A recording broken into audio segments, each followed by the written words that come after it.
Hello, everyone, and thanks for joining us on The World Today. Today, I'm Amarachi Ubani. Here's what's coming up within the half hour. Israeli Prime Minister Benjamin Netanyahu orders his cabinet to begin direct negotiations in Lebanon as Iran says attacks violate ceasefire. U.S. President Donald Trump lashes out at NATO over its reluctance to join Washington's war on Iran. Plus, 4 killed in English Channel crossing attempt. Let's begin The World Today. The Israeli military has issued an evacuation order for parts of Beirut in Lebanon as Prime Minister Benjamin Netanyahu warns that Israel will strike Hezbollah wherever necessary despite the U.S.-Iran ceasefire. Israel has previously expressed support for the U.S. decision to suspend attacks on Iran, but says the 2-week truce does not apply to Lebanon. The IDF described attacks as the largest wave of airstrikes in the conflict, targeting more than 100 of what it called Hezbollah command centers and military sites in 10 minutes. According to Iran's health ministry, at least 203 people have been killed following the Israeli attacks. Prime Minister Netanyahu also says he told cabinet to start direct talks with Lebanon as soon as possible. The Iranian government has condemned Israel's attacks in Lebanon, describing them as a grave violation of the U.S.-Iran ceasefire. The country's Deputy Foreign Minister Saeed Khatibzadeh said Israel was considering responding to Israel's continued strikes on Lebanon yesterday, but mediator Pakistan intervened. Pakistani and Iranian officials have said that Lebanon was part of the ceasefire agreement, but U.S. and Israeli officials say it is not. Vice President J.D. Vance said yesterday he believed there was a legitimate misunderstanding, adding that while Iran thought the ceasefire included Lebanon, the U.S. never agreed to that. Meanwhile, the United Nations has strongly criticized Israel's military actions across the region, noting that the attacks have resulted in significant civilian casualties. Speaking during a briefing, Deputy Spokesperson for the UN Secretary General Farhan Haq emphasized that the United Nations continues to urge all parties to use diplomatic channels, cease hostilities, and recommit to the full implementation of Security Council Resolution 1701. The United Nations strongly condemns the strikes by Israel across Lebanon that resulted in significant civilian casualties. The UN strongly condemns the loss of civilian lives. We continue to call on all sides to avail themselves of diplomatic channels, cease hostilities, and recommit to the full implementation of Security Council Resolution 1701. The ceasefire between the U.S. and Iran offers an opportunity to prevent further loss of lives between Lebanon and Israel. We urge all concerned to abide by the ceasefire. Now is the time to pursue talks to resolve outstanding differences and work towards a permanent ceasefire and a long-term solution to the conflict.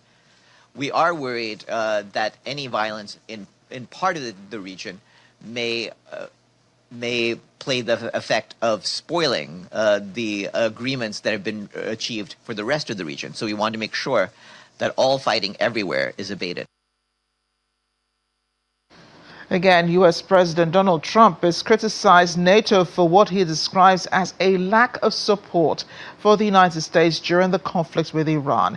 His remarks follow the private meeting with NATO Secretary General Mark Rutte at the White House in Washington.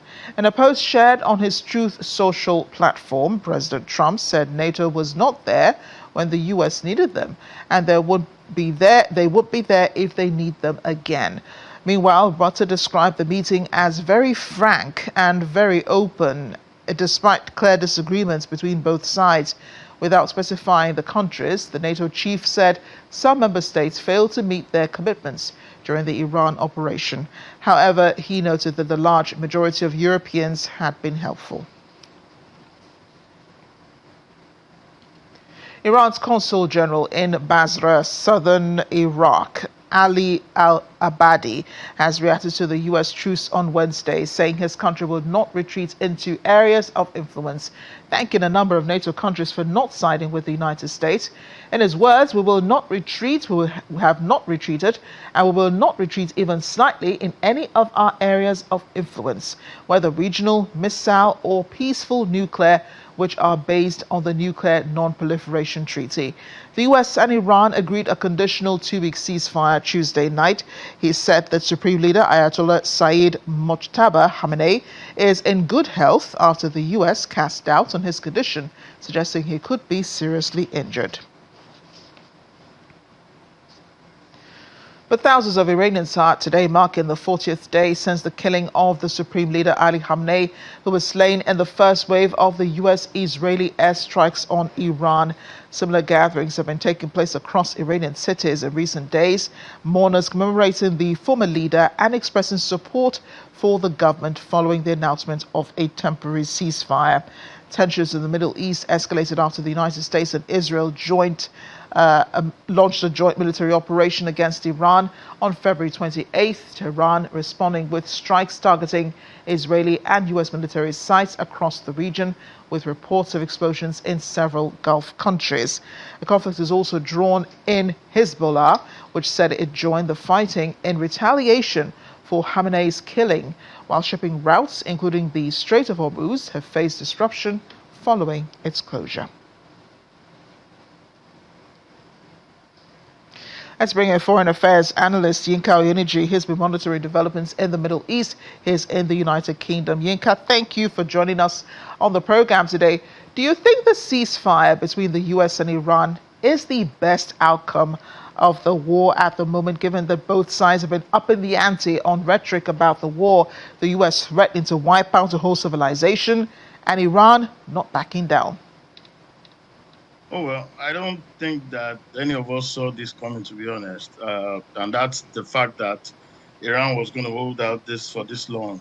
And that's amazing in that even Russia or China, usual allies of Iran, are yet to make inputs into defending Iran.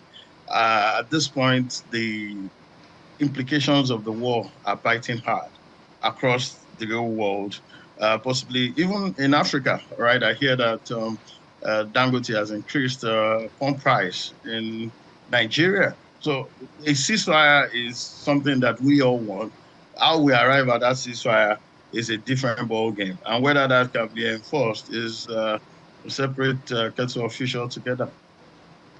But is it the best outcome right now, a ceasefire? I mean, just to allow ships to pass through the Strait of Hormuz, which is what the US president wants.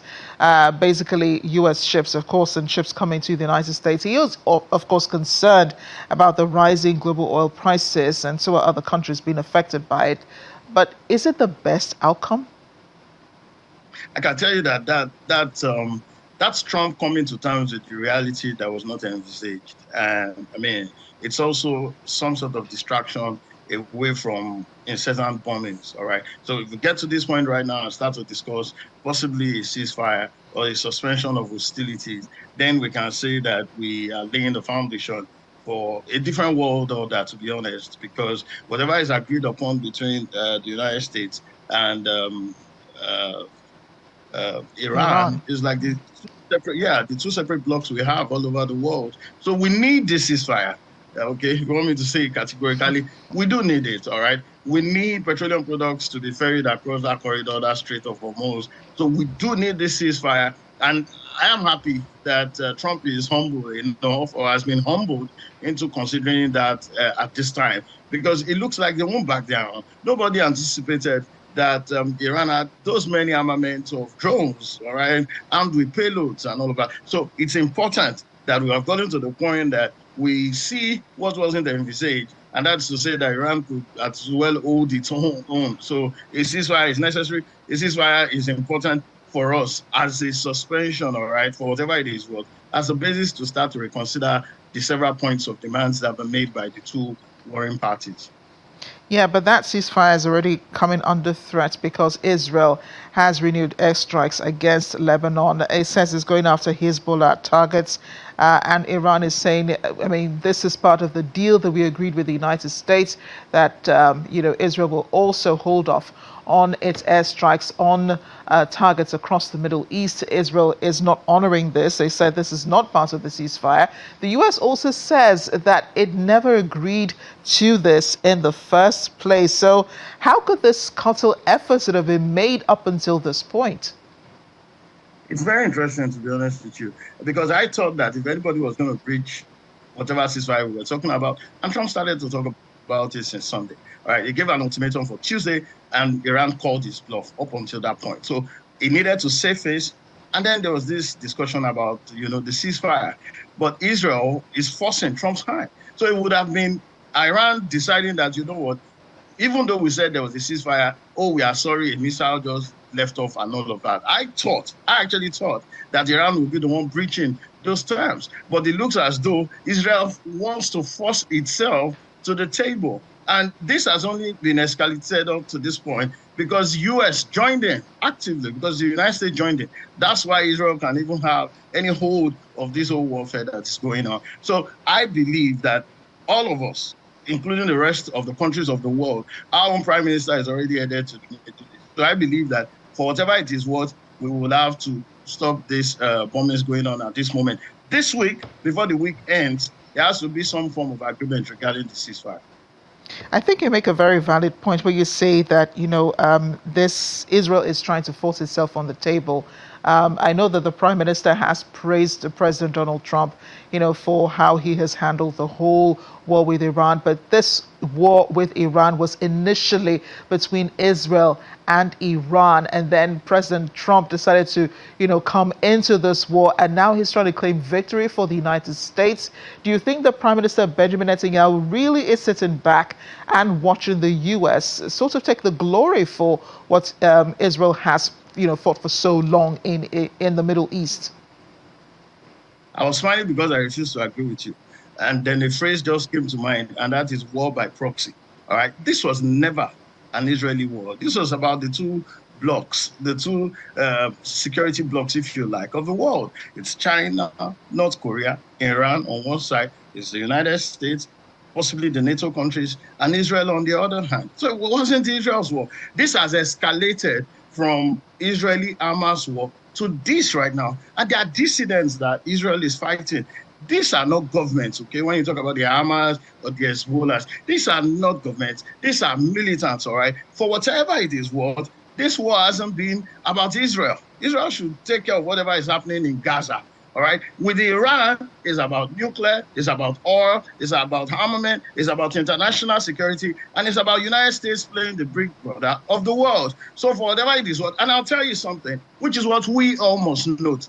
Oftentimes than not, sit-tight leaders ensure that there's a breakdown of law and order in their country so that they can hold on to power, okay?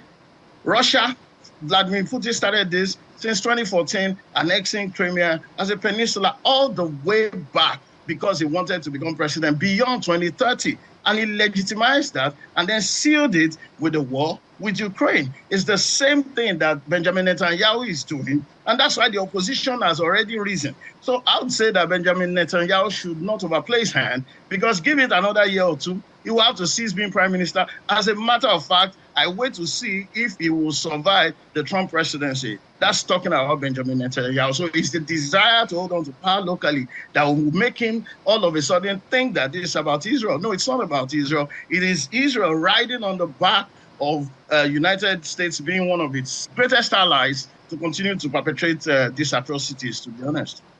So they're having a meeting tomorrow in Pakistan, which has chosen to mediate in, the the U.S.-Iran crisis. What do you think will happen tomorrow?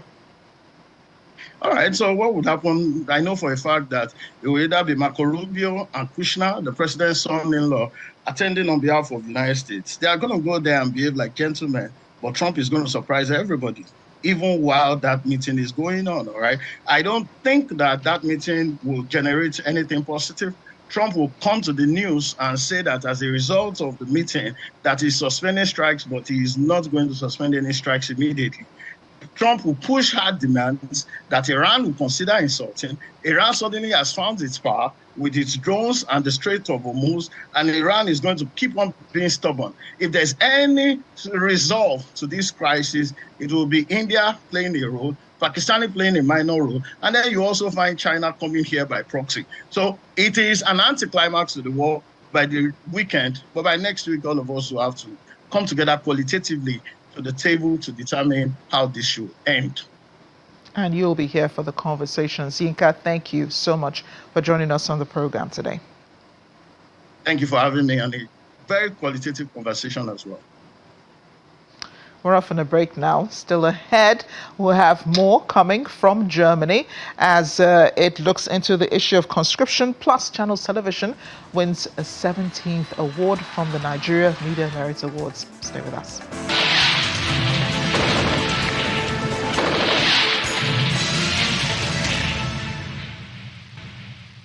Program in Germany, a long-running and often sensitive debate over conscription is getting new attention, especially because of a small detail in a new law that's caught many by surprise. Under updated military service rules, German men under the age of 45 may now need permission from the armed forces before spending extended periods of time abroad, and has reignited questions about personal freedoms, preparedness, and how Germany, like many of its European neighbors, is adjusting to a more uncertain security landscape. For more on what this means, we're joined by Thomas Sparrow, our friend from the Deutsche Welle. We're partners in Berlin. Thomas, great to see you. How significant is this rule, and what does it reveal about German military and security preparedness?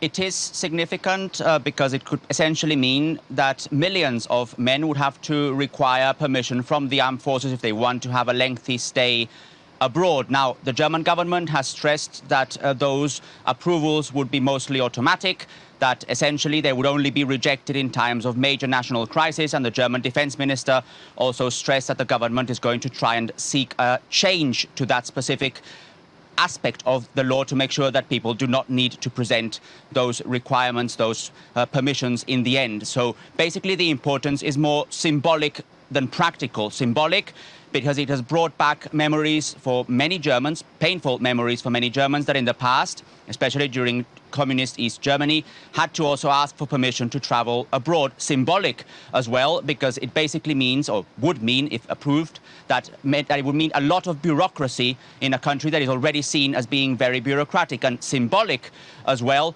because, and that's especially important for critics, this is seen as basically a compulsory conscription in waiting. Now, Germany doesn't have compulsory conscription, but critics believe that measures like this are basically there just as a compulsory conscription in waiting. So all in all, more symbolic importance than a practical symbolic importance, and one that the German government is trying to change, because this has essentially garnered a lot of controversy here in the country.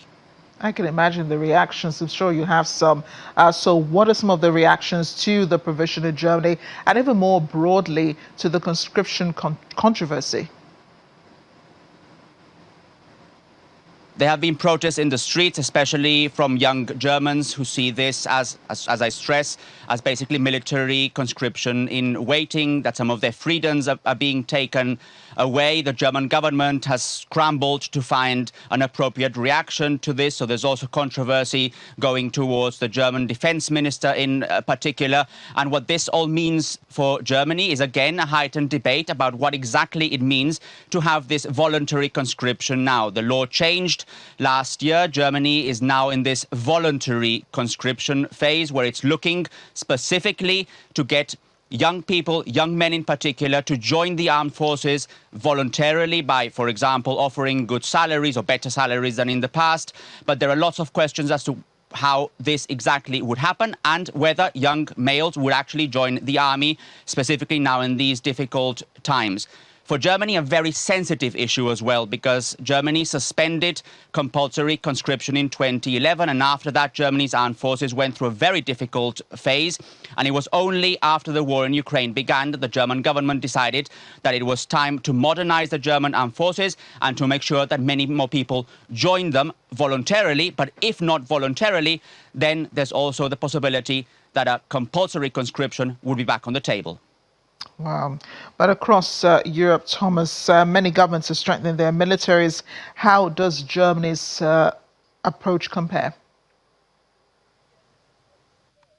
Well, absolutely. It is not something that only Germany is focusing, because the war in Ukraine, the tensions in the Middle East have heightened also concerns among European leaders, among European governments, about how they can be better prepared militarily in terms of also security if the war, for example, in Ukraine continues. What exactly do they need to do? So some countries like Germany are specifically focusing on this issue of voluntary conscription, but it all goes down to a certain element of concern, specifically when it comes to, for example, understanding that they cannot rely on the United States under NATO, especially under Donald Trump, that they need to look for their own defense objectives and goals on their own among European partners. It also has to do with the fact that security has increased in the region, or security concerns have increased, that the war in Ukraine does not see signs of ending anytime soon. So basically what all this shows is that Germany, but also other European countries, are looking for ways in which they could modernize their armed forces, in which they could increase their preparedness, in which they could increase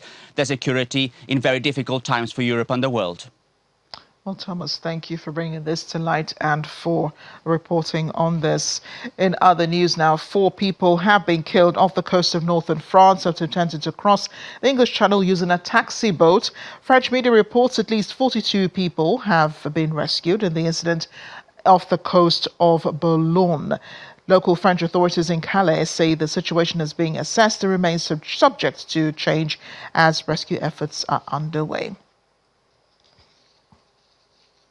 Well, Channels Television has won the Television Station of the Year as the chairman of Channels Media Group, Dr. John Momo, received a Lifetime Achievement Award at the 2nd edition of the Nigerian Broadcasting Awards.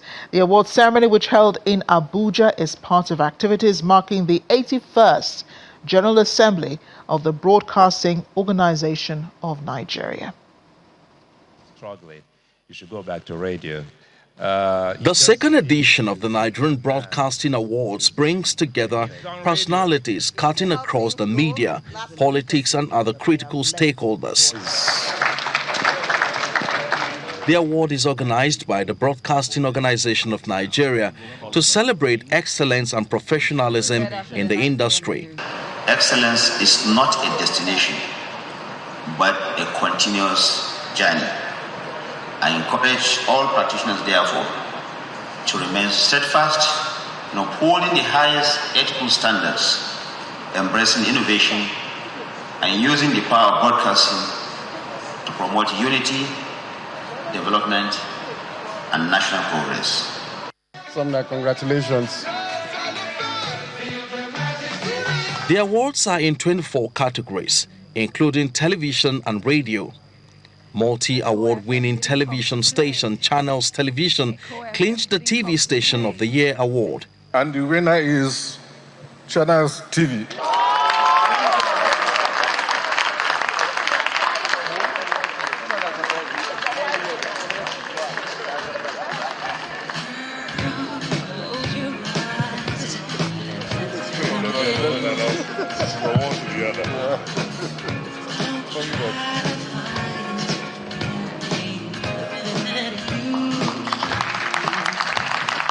There were special recognition awards to veteran broadcasters and governance awards presented to state governors. The chairman of Channels Media Group received the Lifetime Achievement Award in broadcasting.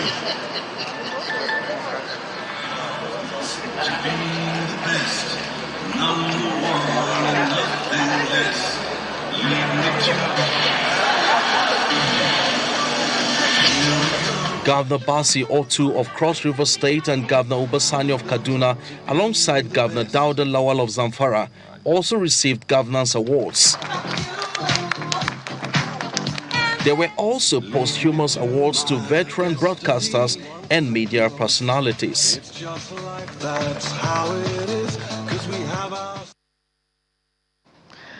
Well, I got lost in that, how you feel when you are an award winner. Thanks for watching The World Today on Channels Television, your multiple award-winning TV station. I'm Amarachi Ubani. See you next time.